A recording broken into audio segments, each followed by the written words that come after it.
transgenic plants and applications. Application of genetic engineering techniques for the improvement of plants is fast developing area of research.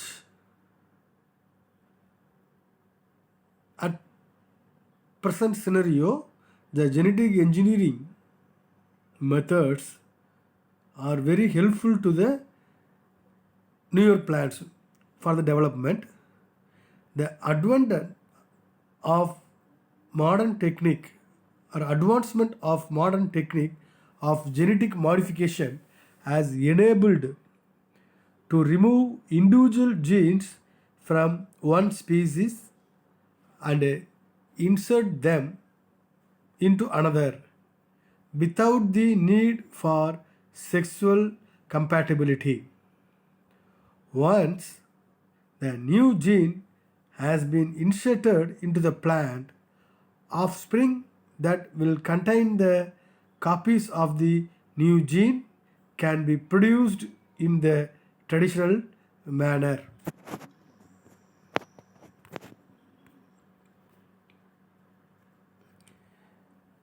Transgenic plants, it is important that the new DNA remains stable. Also, we can carry the stably integrated foreign genes, and this new RNA can pass the new gene to its offspring as well. The introduction of foreign genes is done by genetic transformation, that it is called as gene transfer, or it is called as transfection.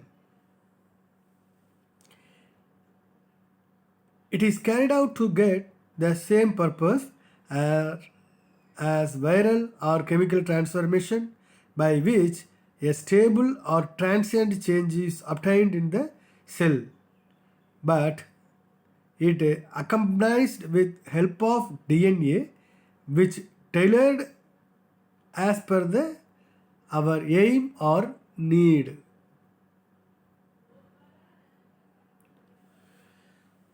What are transgenic plants? This is modification of DNA, as already previous slide as we discussed.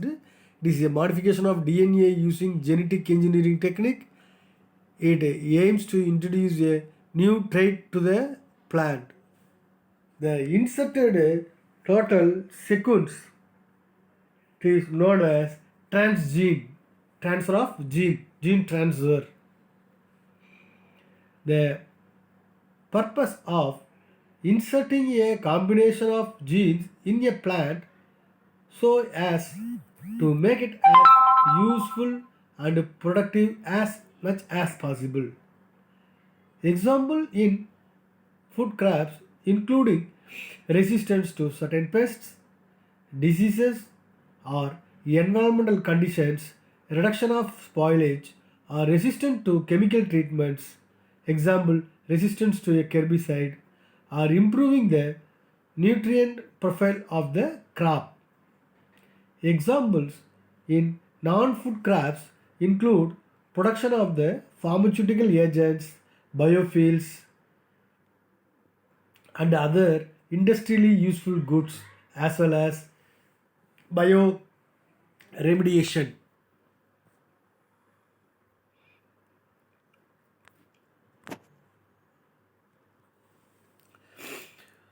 Why make transgenic plants? Desirable genes may provide features such as higher yield or improved quality, pest or disease resistance, or tolerance to heat, cold, and drought. Transgenic technology enables plant breeders to bring together in one plant useful genes from wide range of living sources, generate more useful and productive crop varieties containing new combination of genes, expands the possibilities beyond the limitations imposed by traditional cross pollination and selection technique. If you are discussing the history, the first genetically modified crop plant was produced in 1982. It's an antibiotic resistant tobacco plant. In 1987, the plant genetic systems founded by Mark Van Motaco and Jeff Sell was the first company to genetically engineer insect resistant plants by incorporating genes that produced insecticidal proteins from Bacillus thuringiensis. The first genetically modified crop approved for sale in the US in 1994. It was the flower sour tomato as it had a longer shelf life. In 1994, the European Union approved tobacco engineered to be resistant to the herbicide bromoxynil, making it the first commercially genetically engineered crop marketed in the Europe. In 1995, bit potato was approved by the US Environmental Protection Agency, making it the country's first pesticide producing crop. In 1995, canola with modified, that means oil composition, which contains collagen, beet cotton, Monsanto, glyphosate resistant soybeans, Monsanto virus resistant squash, and additional delayed ripening tomatoes were approved. In 2000, vitamin A enriched golden rice was the first food with increased nutrient value.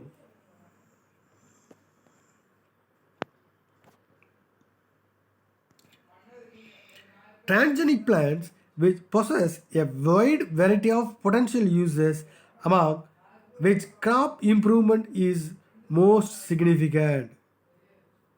It includes the goals like herbicide resistance, insect resistance, changes in the oil and protein content of the crops, enhanced quantities of product. Total, the overall transformation which process which includes gene transfer, selection of transgenic plants, recovery of transgenic whole plants. Gene transfer or DNA delivery system are two. One is vector mediator, another one is vector free, that means direct gene transfer. Vector mediated under that by using Agrobacterium tumefaciens and by using viral vectors. Under the direct gene transfer, three are there. So one is electrical method. Another one is that electrical method, it is called as electroporation. Then physical method, which comes under that, micro injection, silicon carbide whisker, micro projectile bombardment, that is called as biolistic gene transfer, sonegation. Then chemical methods, which includes using the chemical PG, polyethylene glycol PEG, fusion of protoplast with liposomes.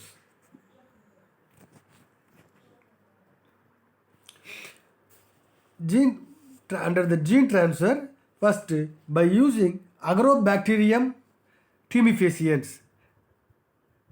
It is a gram-negative bacterium, commonly occurs in the soil and causes crown gall disease in the higher plants. It enters the plant through the mechanically wounded tissue site. This infection causes local proliferation of undifferentiated tissue. That means undifferentiated tissue means it is external tissue development that is called as tumorous outgrowth. This Agrobacterium tumefaciens possesses a special ability to transfer some of its DNA into nuclear DNA of an infected host plant because of functions encoded on its T plasmids. That means tumor inducing. The transferred DNA or xDNA of this plasmid encodes substances which act as plant hormones, causing the proliferation of tissue seen in the infected plant. T plasmid of this bacterium has been modified by means of genetic engineering to create disarmed plasmids, that it is also called as vectors, which can carry any RNA sequence into Agrobacterium tumefaciens infected plants without tumorous growth on the host plant. These cloning vectors derived from T plasmid have been used for the replication in both Agrobacterium tumefaciens and E. coli bacterial strains. This makes possible the cloning of foreign DNA sequences into the vectors using E. coli host, as well as the further transfer of the completed vector to an Agrobacterium tumefaciens host.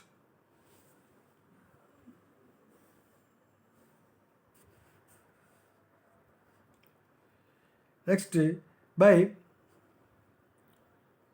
electroporation.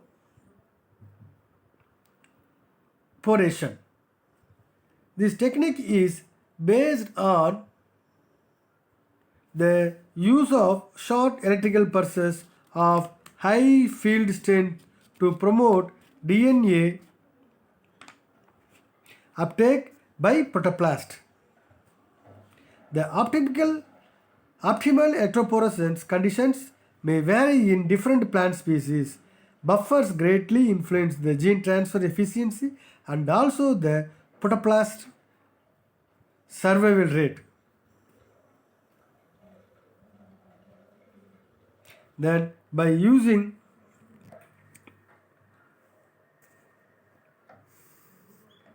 in the vector free, next in the physical methods, micro injection.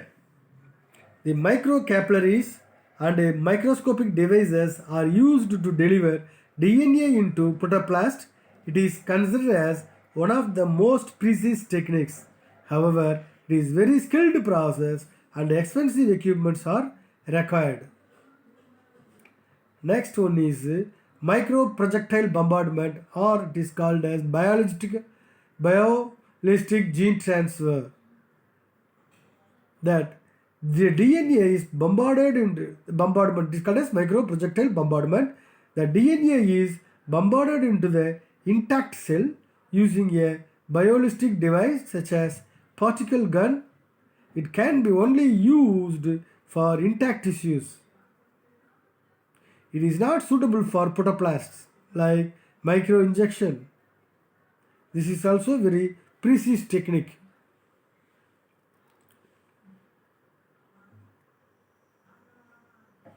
Next, silicon carbide whiskers. The silicon carbide forms long needle-shaped crystals. The needle-shaped crystals is called as whisker.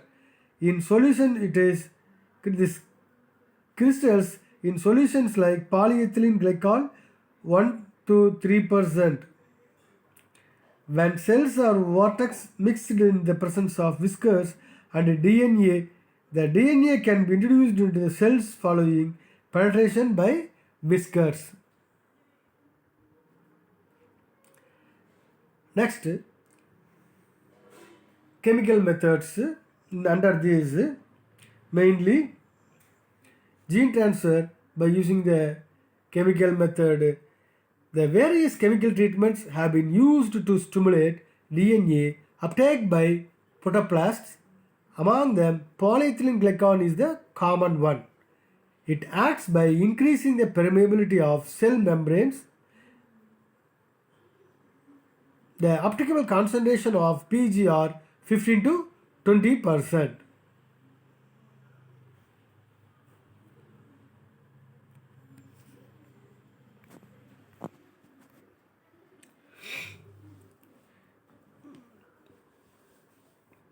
And DNA, transgenic plants as source of vaccines.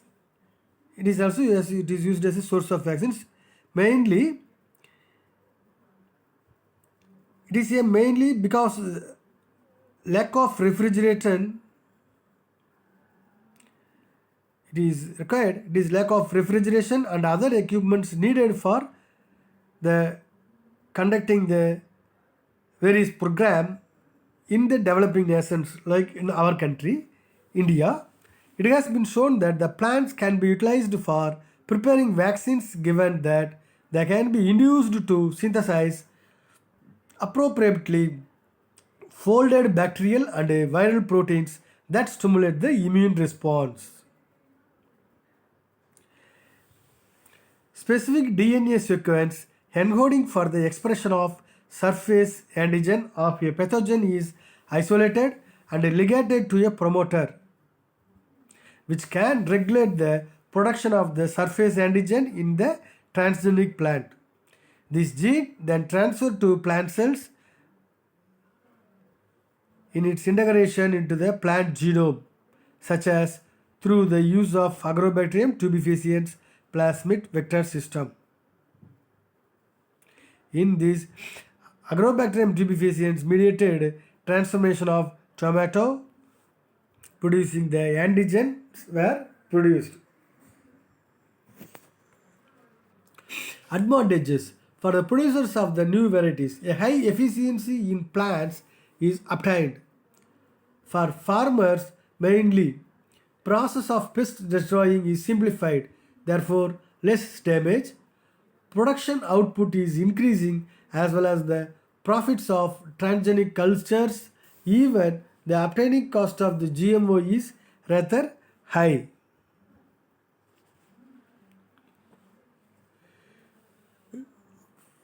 Industry. As in case of modified starch, low lignin content wood, human protein production. For consumers, mainly it is nutrients. Fruits and vegetables with delayed maturation can easily be stored with minimum losses. In future, transgenic plants contain higher content of vitamins, minerals, essential amino acids by using the vaccine plants. The rice enriched in provitamin A, etc. For the environment and human feature, it is imply lower pollution, higher agricultural production. Now, what are this?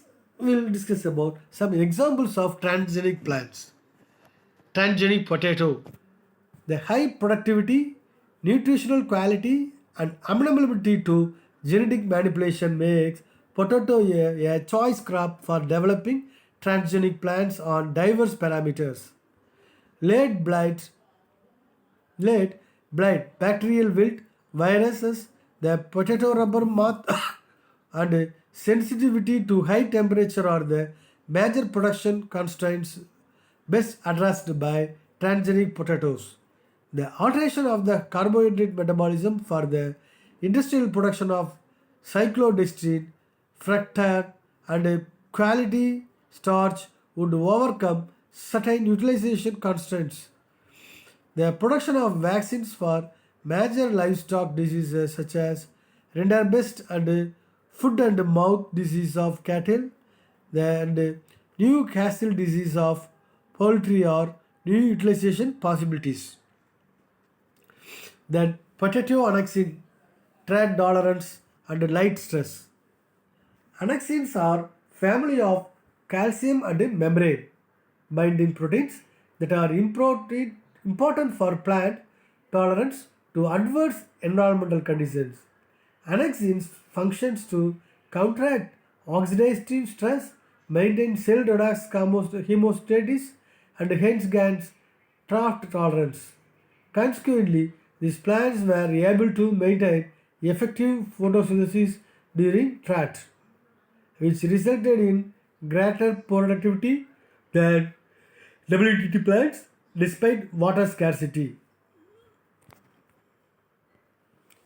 These are the more tolerant to water deficit in the root zone, preserve more water in the green tissues, maintain chloroplast functions, and have higher accumulation of chlorophyll B and xanthophyls than wild type.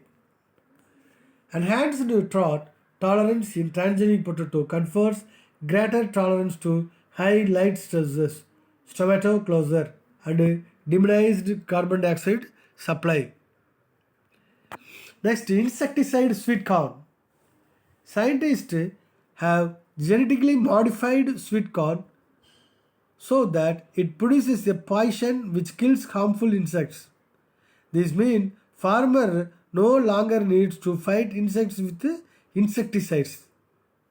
The genetically modified corn is called beet corn, bt corn, because the insect killing gene in the plant comes from the bacteria Bacillus thuringiensis.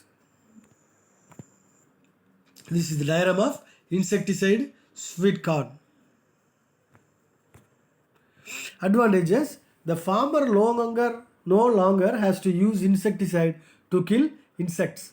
So the surrounding environment is no longer exposed to larger amounts of harmful insecticide. The farmer no longer needs to walk around with a drum of toxic spray, wearing mask and protective clothing. Long lasting tomatoes. Long lasting, it will last so long time. Long lasting genetically modified tomatoes came onto the market in 1994 and were the first genetically modified food available to consumers. The genetically modified tomato produces less of the substances that causes tomatoes to rot, so remains firm and fresh for long time. This is the picture of long lasting tomatoes. Advantages: because the tomatoes can remain fresh longer, they can be allowed to ripen in the sun before picking, resulting in a better tasting tomato. These tomatoes can tolerate a lengthier transport time.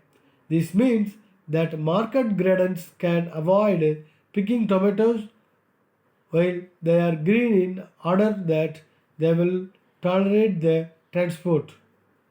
The produce also have the advantages that all the tomato can be harvested simultaneously.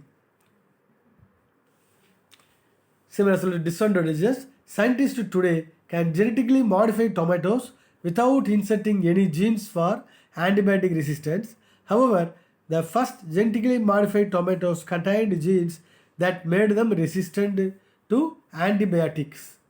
Doctors and vets use antibiotics to fight infections. These genes spread to animals and peoples. Doctors would have difficulties fighting infectious diseases. Strawberries, pineapple, sweet pepper, and banana have all been genetically modified by scientists to remain fresh for longer. Disadvantages: damage to human health, horizontal transfer and antibiotic resistance, eating foreign DNA, change in nutritional levels, damage to the natural environment. And that CTP, that means the crop to weed gene flow, leakage of GM that proteins into soil, reductions in pesticide spraying, phasing to check whether they are real or not. Disruptions of current practices of farming and food production in developing countries, crop to crop gene flow, Dis- disruptions of traditional practices and economics in well developed countries, lack of research on consequences of transgenic crops. What is the current scenario? Commercially, currently grown transgenic crops is in developed countries include flower sour and endless summer tomatoes, high lauric riboseed and Roundup Ready soybean. More than 60 transgenic type plants include herbs, shrubs, and trees, and several monocots like maize and oat, rice, wheat have been produced. Currently, India is importing both grain, legumes, and edible oils to meet people's demand. The future, the enhanced production of GM crops to eliminate the hunger carries hidden costs in environment and health concerns. More research is required to determine the true safety of these plants and to decide whether they are safe for both environmental and for human consumers. In futures, the transgenic crops will be used not only for improved agronomic trials but also trades involving food processing, pharmaceuticals, and specialty chemicals. And this transgenic rubber, it has been produced and will be used for variety of purposes. Thus, the future of these crops is bright and optimistic. The market of these crops is expected to reach the level of 10 million US dollars in 2020. Current year, the public and farmers will have to respond to this changing scenario. Future generations of GM products, GM plants are intended to be suitable for harsh environments and for enhancement of nutrient content, production of pharmaceutical agents, and production of bioenergy and biofuels. Thank you.